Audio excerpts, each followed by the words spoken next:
अस्सलाम वालेकुम guys, hope you are doing well. उम्मीद है आप लोग सब खैरियत से होंगे। CM Punjab laptop scheme 2026 phase 2 open हो चुका है। उसके वाले से जो है ना वो कंप्लीट आपको गाइड करेंगे कि कैसे आप उसमें अप्लाई कर सकते हैं, क्या प्रोसीजर है। ठीक है, स्टेप बाय स्टेप एक एक चीज़ जो है ना इसमें गाइड करेंगे।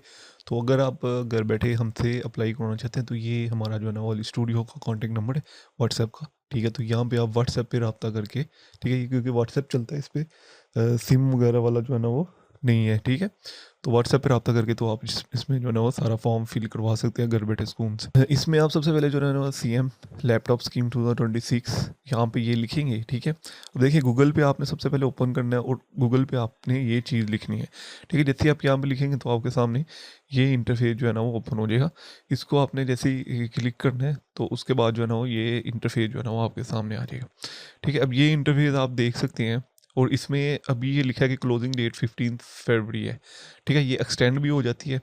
तो आपने यहाँ पे पहले चेक कर लेना है, आपने अप्लाई करने से पहले। फॉर एग्जांपल अगर आप 50 फरवरी से लेट अप्लाई कर रहे हैं तो यहाँ से आप जो है ना वो आके चेक कर लीजिएगा, क्योंकि सम टाइम ये एक्सटेंड हो जाती है। ठीक है, सम टाइम नहीं बल्कि एक्सटेंड होगी। उसके बाद टोटल जितने एप्लीकेंट हैं वो 4141 एप्लीकेंट है जिन्होंने अप्लाई कर लिया है। लैपटॉप स्पेसिफिकेशन ये है कि कोर i7 13 जनरेशन, बहुत अच्छा लैपटॉप है ये। बेस्ट एसएसडी है और हाई रैम है। ठीक है, तो ये काफ़ी अच्छा लैपटॉप है फॉर इंजीनियर स्टूडेंट्स के लिए और जो है ना वो दूसरे स्टूडेंट्स के लिए भी। एलिजिबल क्राइटेरिया की अगर हम बात करें, यानी कि कौन से स्टूडेंट जो है ना वो इसमें अप्लाई कर सकते हैं, तो डोमिसाइल आपका पंजाब का होना चाहिए। सिर्फ पंजाब डोमिसाइल के स्टूडेंट अप्लाई कर सकते हैं। ठीक है, बेशक आप फॉर एग्जाम्पल मैं लाहौर की किसी यूनिवर्सिटी में पढ़ रहा हूँ और मेरा डोमिसाइल इस्लामाबाद के, तो मैं इसमें अप्लाई नहीं कर सकता। ठीक है, domicile must be on Punjab. उसके बाद ये है कि आप फर्स्ट या सेकंड सेमेस्टर में हों। ठीक है, बीएस के फर्स्ट या सेकंड सेमेस्टर में आप इनरोल हों। ठीक है, थर्ड सेमेस्टर वाले फोर्थ सेमेस्टर वाले स्टूडेंट इसमें अप्लाई नहीं कर सकते, ना उससे ऑनवर्ड। सिर्फ फर्स्ट और सेकंड सेमेस्टर वाले स्टूडेंट अप्लाई कर सकते हैं, पब्लिक यूनिवर्सिटीज़ कॉलेजेस और in the private sector universities. ठीक है, पब्लिक यूनिवर्सिटीज़ और कॉलेजेस, जो पब्लिक कॉलेजेस है वो भी कर सकते हैं। ठीक है, और प्राइवेट सेक्टर यूनिवर्सिटीज़ भी कर सकती हैं। अब यूनिवर्सिटी की लिस्ट जो है ना वो आपको यहाँ से मिल जाएगी। ठीक है, जोन सी भी यूनिवर्सिटी की लिस्ट आपने देखनी है वो यहाँ से आपको, मतलब जोन सी भी यूनिवर्सिटी आप चेक करना चाहते हो वो यहाँ से मिल जाए। फॉर एग्जांपल अब यहाँ पे पब्लिक यूनिवर्सिटी है, यहाँ पे प्राइवेट यूनिवर्सिटी है, यहाँ पे पब्लिक कॉलेजेस हैं, यहाँ पे नर्सिंग यूनिवर्सिटीज़ हैं, यहाँ पे मेडिकल इंस्टीट्यूट है। ठीक है, तो अगर फॉर एग्जांपल मुझे जो है ना वो अपनी यूनिवर्सिटी चेक करनी है तो मैं यहाँ पे पंजाब यूनिवर्सिटी लिखूँगा। ठीक है, और यहाँ पे मेरे पास आ जाएगा पंजाब यूनिवर्सिटी लाहौर। ठीक है, और उसके बाद जो है ना मंडी बहाउद्दीन ये जो है ना वो कॉलेज है। ठीक है, उसके बाद गुजरावाला सब कैंपस और जेलम और पोठहार। ठीक है, तो ये बेसिकली मुझे जो है ना मेरी यूनिवर्सिटी मिल जाएगी, मानी कि मेरी यूनिवर्सिटी का नाम इसमें इस लिस्ट में है तो मैं एलिजिबल हूँ, मैं अप्लाई कर सकता हूँ। ठीक है, तो ऐसे ही आपने अपनी यूनिवर्सिटी चेक कर लेनी है। उसके बाद यहाँ पे public medical and dental colleges हैं। ठीक है, जो कि फर्स्ट ईयर के स्टूडेंट है वो अप्लाई कर सकते हैं। उसके बाद बीएस नर्सिंग के जो कॉलेजेस हैं, ठीक है, वो यहाँ से अपने चेक कर सकते हैं। ठीक है, अब जो स्टूडेंट जो है वो पब्लिक सेक्टर यूनिवर्सिटीज़ और कॉलेजेस में है उनके मिनिमम 65% से अबव मार्क्स होने चाहिए इंटरमीडिएट में। इंटरमीडिएट कहते हैं एफएससी को। ठीक है, एफएससी जिसने किया, आईसीएस जिसने किया, एफए किया है, तो आपके 65% से अबव मार्क्स होने चाहिए, तो ही आप जो है ना वो इसमें अप्लाई कर सकते हैं, अगर तो आप यूनिवर्सिटी में पढ़ रहे हैं। अगर आप मेडिकल और डेंटल कॉलेजेस के स्टूडेंट हैं तो फिर आपके 80% से बम मार्क्स होने चाहिए। फिर आपके 80% से बम मार्क्स होने चाहिए। अगर आप डीवीएम के स्टूडेंट हैं तो फिर आपके 75% से बम मार्क्स होने चाहिए। अगर आप नर्सिंग कॉलेजेस और यूनिवर्सिटी के स्टूडेंट हैं तो फिर आपके 65% से बम मार्क्स होने चाहिए। फॉर जो है ना doctorate of medicine and student must not be of recipient of any laptop scheme. ठीक है, तो आपने कोई और लैपटॉप जो है ना वो ना लिया हो। ठीक है, जैसे जैसे कि जो है ना वो पीएम लैपटॉप स्कीम आती है।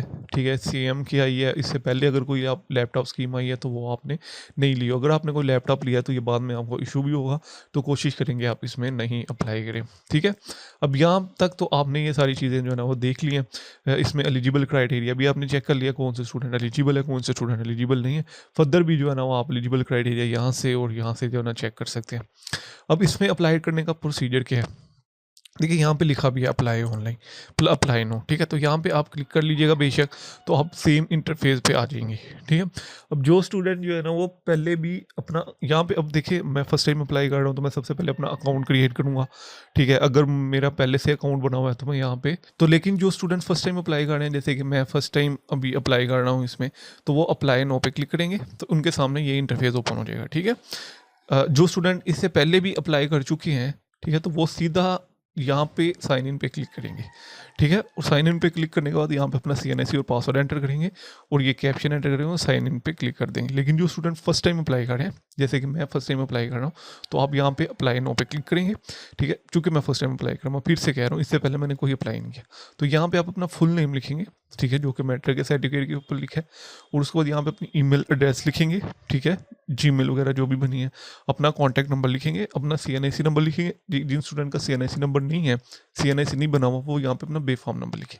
आपने अपना बेफॉर्म नंबर चेक करना है, ठीक है, और यहाँ पे लिखना है। उसके बाद पासवर्ड आप अपनी मर्जी से कोई सा भी यूज़ कर सकते हैं, ठीक है, लेकिन कोशिश करें कि हैवी पासवर्ड हो, ठीक है। पासवर्ड कंफर्म करेंगे आप अपना, और ये आपका डिफरेंट होगा, मेरा डिफरेंट है, ठीक है। UAAP, ये caption code same as it is ही आप लिखेंगे और यहाँ पे आप जो है ना साइन अप पे क्लिक कर देंगे, ठीक है। तो जैसे ही आप साइन अप पे क्लिक करते हैं, तो आप देख सकते हैं कि यहाँ पे मुझे आ चुका है कि we have send on one time OPT on your email, ठीक है। तो मुझे ईमेल पे जो है ना वो OPT आ चुकी है, ठीक है। जो भी OPT आई है अब मैं वो यहाँ पे एंटर करूँगा और एंटर करने के बाद वेरीफाई पे क्लिक कर दूँगा। सेम एज इट इज़, जो भी OPT आई है वो यहाँ पे आप एंटर करिए और वेरीफाई पे क्लिक कर दीजिए। तो अभी जैसे ही मैंने अपनी OPT एंटर की, तो यहाँ पे लिखा आ चुका है कि वेरिफिकेशन सक्सेसफुली, ठीक है। इसको आप ओके पे क्लिक करेंगे और आप जो है ना वो इस इंटरफेस पे आ जाएंगे, ठीक है। अब ये इंटरफेस आप चेक कर सकते हैं, यहाँ पे टोटल 5 स्टेप है जिनको हम स्टेप बाय स्टेप जो है ना वो फिल करेंगे, ठीक है। और जो है ना वो कंप्लीट जो है ना आपके साथ गाइड करेंगे कि आपने इसको कैसे फिल करना है।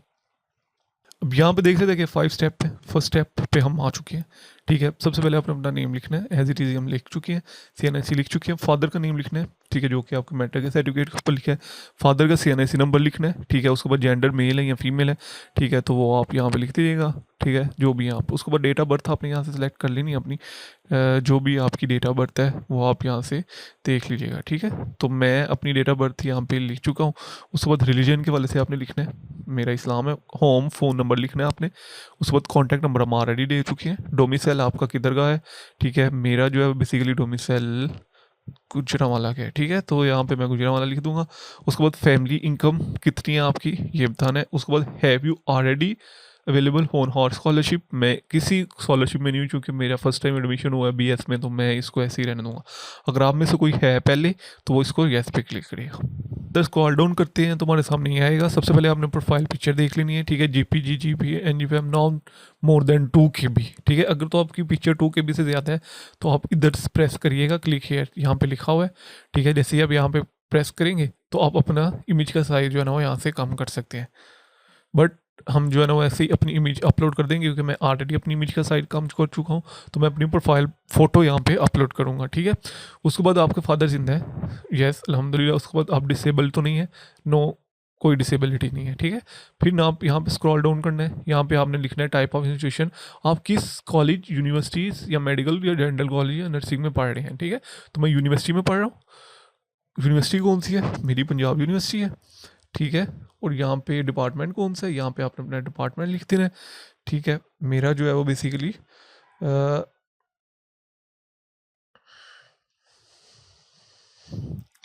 मेरा अकाउंटिंग डिपार्टमेंट है, BS में ही हूँ, ठीक है। डेट ऑफ एडमिशन, देखिए डेट ऑफ एडमिशन में अब स्टूडेंट कहते हैं कि हमें पता नहीं हमारा एडमिशन कब हुआ है।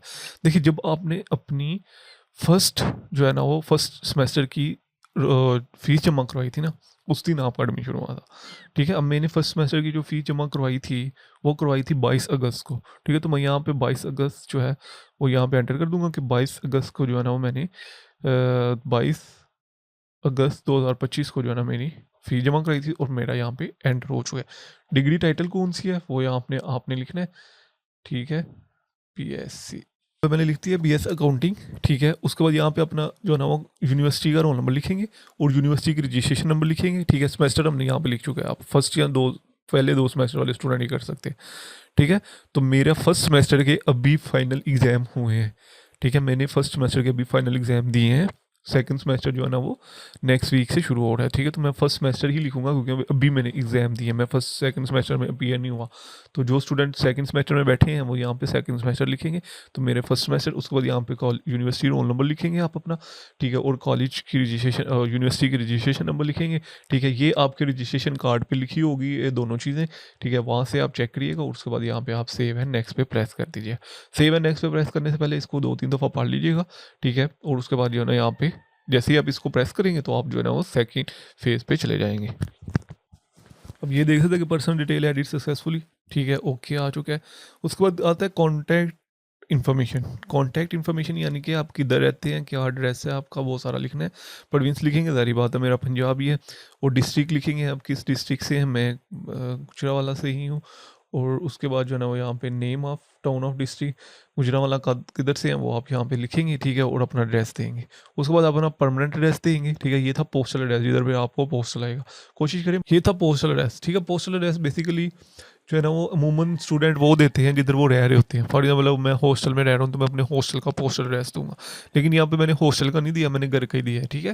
मैं घर वालों को बता दूंगा कि मेरे को पोस्ट वगैरह आई तो मुझे बता दीजिएगा, ठीक है। तो मैं पोस्टल एड्रेस ऐसे ही यहाँ पे लिखूंगा और उसके बाद परमानेंट एड्रेस यहाँ पे लिखूंगा, ठीक है, और उसके बाद इसको सेव कर दूंगा, ठीक है। ये आपने अपना एड्रेस लिखना है जो भी आपका है, मैंने अपना लिख दिया और उसको जो है ना सेव एंड नेक्स्ट पे क्लिक कर दूँ। अब यहाँ पे देख सकते हैं कि मेरी कंटेंट इन्फॉर्मेशन जो है ना वो भी सेव हो चुकी है। इसको मैं ओके पे क्लिक करूँगा। अब यहाँ पे एजुकेशन इन्फॉर्मेशन आ जाएगी, ठीक है। एजुकेशन में सबसे पहले हम मैट्रिक की इन्फॉर्मेशन फिल करेंगे। उसके बाद जो है ना हम इंस्टीट्यूट नेम लिखेंगे कि मतलब मैट्रिक हमने किधर से किया था। उसके बाद बोर्ड कौन सी था, मेरा गुजरांवाला बोर्ड था, तो जो आपका था वो आप लिख दीजिएगा। उसके बाद बोर्ड का रोल नंबर आप लिखिएगा। किस ईयर में किया था, मैंने जो है ना वो 2023 में किया था, तो मैं यहाँ पे 2023 में लिख दूंगा। सेशन एनुअल था, ठीक है। और उसके बाद साइंस थी। टोटल मार्क्स कितने थे मेरे जो है वो, अब आपके अगर 1200 है तो वो आप यहाँ पे लिखेंगे कि 1200 में से मार्क्स आए थे, ठीक है। और ऑब्टेन मार्क्स आप लिखेंगे, मेरे जो ऑब्टेन थे वो 998 थे, ठीक है। ऐसे ही अब आपने जो है ना सेकेंड ईयर के लिखने हैं।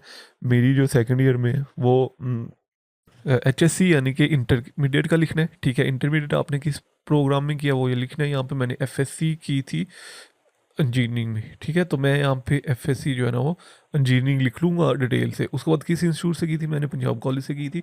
बोर्ड कौन सा था, यहाँ से मेरा गुजरांवाला बोर्ड था, मैंने पहले सेलेक्ट कर लिया। एंटर रोल नंबर और किस ईयर में किया था मैंने, ठीक है, वो भी आप यहाँ से सेलेक्ट कर लीजिएगा। सेशन कौन सा था, एनुअल था या सप्लीमेंट्री, मेरा एनुअल था, ठीक है। डिसिप्लिन सारी बात है साइंस है। और उसके बाद टोटल मार्क्स कितने थे 1200 और मैंने कितने ऑब्टेन किए थे इसमें, वो ये मैंने ऑब्टेन किए थे, ठीक है। ये सारी चीज़ें आपने करके और उसके बाद यहाँ पे आपने सेव एंड नेक्स्ट पे क्लिक कर देना है, ठीक है। जैसे ही आप सेव एंड नेक्स्ट पे क्लिक करेंगे तो आप जो है ना वो थर्ड स्टेप पे चले जाए, फोर्थ स्टेप पे चले जाएंगे। देख सकते हैं एजुकेशन डिटेल ऐड सक्सेसफुली, ठीक है। तो मैं इसको ओके पे क्लिक कर दूंगा। उसके बाद यहाँ पे आ जाएगा जी अपना upload CNIC front, upload CNIC back, ठीक है। अगर आपके पास CNIC नहीं है, ठीक है, तो फिर आप अपना बेफॉर्म अपलोड करेंगे, ठीक है। दोनों फ्रंट साइड अपलोड कर दीजिएगा। और उसके बाद अपलोड SSC यानी कि यहाँ पे अपने मैट्रिक का रिजल्ट कार्ड आपने अपलोड करना है, ठीक है। और यहाँ पे आपने जो है ना वो FSC यानी कि इंटर का रिजल्ट कार्ड अपलोड करना है। और उसके बाद डोमिसाइल मस्ट रिक्वायर्ड, ठीक है। तो ये चीज़ें हम अपलोड करेंगे। देखिए ये बेसिकली जो है ना वो 200 KB से कम होनी चाहिए, ठीक है। अगर आपकी कोई भी इमेज 200 KB से ज़्यादा है तो वो अपलोड नहीं होगी। तो हम इसको कम कैसे कर सकते हैं, यहाँ पे ये लिखा हुआ है कि क्लिक हेयर टू रिड्यूस, ठीक है। तो यहाँ से आप इसको कम कर सकते हैं। यहाँ से इमेज सेलेक्ट करिएगा 200 KB कंप्रेस और यहाँ पे कंप्रेस हो जाएगी, ठीक है। यहाँ पे देख सकते हैं कि मैंने अपना CNIC अपलोड कर ली है, ठीक है। ऐसे ही आप जो है ना वो सारी फर्दर इन्फॉर्मेशन अपलोड करेंगे और अपलोड करने के बाद जो है ना यहाँ पे आप जो है ना वो सेव एंड नेक्स्ट पे क्लिक कर देंगे। तब यहाँ पे देख सकते document edit successfully, okay yes. यहाँ पे मैंने इसको क्लिक किया और एट द एंड अब आ गया रिव्यू। ये हमारा है लास्ट स्टेप, ठीक है। रिव्यू पे आपने जो है ना यहाँ पे एक दफ़ा इसको पढ़ लेना है। मैंने इसको पढ़ लिया और मैं यहाँ पे इसको क्लिक कर दूंगा, ठीक है। क्लिक करने के बाद अब यहाँ पे ये एक एफिडेविट मांग रहे हैं, ठीक है। एफिडेविट जो है ना वो आपने बनवाना है, वो मैं आपको बता देता हूँ। सैम्पल यहाँ पे लिखा है डाउनलोड सैम्पल एफिडेविट, यहाँ से आपने download sample affidavit sample collect कर लेना है। और यहाँ पे इसको जो है ना वो हम ओपन कर लेंगे। अब इसको आपने ओपन कर लेना है और उसके बाद जो है ना यहाँ से आपने ये एफिडेविट देख लेना है, ठीक है। एफिडेविट जो है ना बेसिकली वो ई स्टाम्प पेपर में होता है, 100 का आता है। अभी उसको जो है ना गवर्नमेंट ने उसकी अमाउंट जो है ना वो बढ़ा दी है, अब वो 300 का है, वो आपको जो है ना वो 500-600-700 में बना कर दे देंगे, ठीक है। तो वो एफिडेविट जो है ना वो बेसिकली आपने बनवाना है। अब यहाँ पे आप एफिडेविट देखेंगे, इसको मैं लेआउट और यहाँ पे हवाले से मैं ऑलरेडी आपको बता चुका हूँ, ठीक है। तो ये एफिडेविट यहाँ पे आपका नेम आएगा, CNIC नंबर आएगा, एप्लीकेंट एड्रेस आएगा, यहाँ पे लिखा है एप्लीकेंट, ठीक है। और यहाँ पे if I am applicant name आएगा, ठीक है, मतलब मेल है या फीमेल है उस फादर का नेम आएगा, ठीक है। ब्रिंग CNIC नंबर, आपका CNIC नंबर आएगा, आपका एड्रेस आएगा, ठीक है। ये सारी चीज़ें आपने यहाँ पे लिखनी है। उसके बाद यहाँ पे आपने डेफिनेट एप्लेंट एप्लीकेंट नेम, आपका नेम आएगा, ठीक है, और आपके सिग्नेचर आएंगे, ठीक है। उसके बाद यहाँ पे विटनेसेस के सिग्नेचर आएंगे। कोई भी विटनेस आप बना सकते हैं, फीमेल विटनेसेस नहीं होती हैं, ये याद रखिएगा, मेल विटनेसेस ही होती है, ठीक है। तो वो मेल विटनेसेस आपका नेम वगैरह और एड्रेस वगैरह आएगा, विटनेसेस CNC नंबर आएगा और सिग्नेचर आएंगे, ठीक है। और सिग्नेचर के बाद जो है ना वो एट द एंड ये आपका जो है ना वो फॉर्म कंप्लीट हो जाएगा, ठीक है। तो इसको कंप्लीट जैसे ही होगा तो उसके बाद यहाँ पे आपने जो है ना इसको एज इट इज़ ही 200 KB से जो है ना वो size no more than 200 KB, ठीक है। यहाँ पे इसको एज इट इज़ ही आपने अपलोड करना है, जैसे दूसरी चीज़ें अपलोड की हैं। अगर आप अपना साइज़ कम करना चाहते हैं इसका, तो वो यहाँ से कम कर सकते हैं, ठीक है। इसको अपलोड करने से पहले एक दफ़ा एप्लीकेशन रिव्यू कर लीजिएगा, अपनी सारी एप्लीकेशन रिव्यू कर लीजिएगा। रिव्यू करने के बाद आप इसको सबमिट पे प्रेस कर देंगे। सबमिशन जैसे ही करेंगे तो आपको यहाँ पे शो हो जाएगा कि your application is submit successfully, ठीक है। तो ये बेसिकली इसमें सारा प्रोसीजर था। कोई भी क्वेश्चन हो, कुछ भी इशू आ रहा हो, तो आप जो है ना बिला झिझक हमें व्हाट्सएप पे जो है ना वो व्हाट्सएप पे कांटेक्ट करें काइंडली, ठीक है। तो व्हाट्सएप पे आपको ज़रूर रिस्पांस पड़ेगा, जैसे ही हम फ्री होते हैं अपने काम से तो हम ज़रूर रिस्पांस करते हैं। तो इसके बाद कोई भी क्वेश्चन हो, इंशाल्लाह जल्द मिलते हैं एक वीडियो में। वीडियो अच्छी लगी है तो ज़रूर लाइक और सब्सक्राइब करिएगा। तब तक के लिए दुआ में याद रखें। अल्लाह हाफिज़।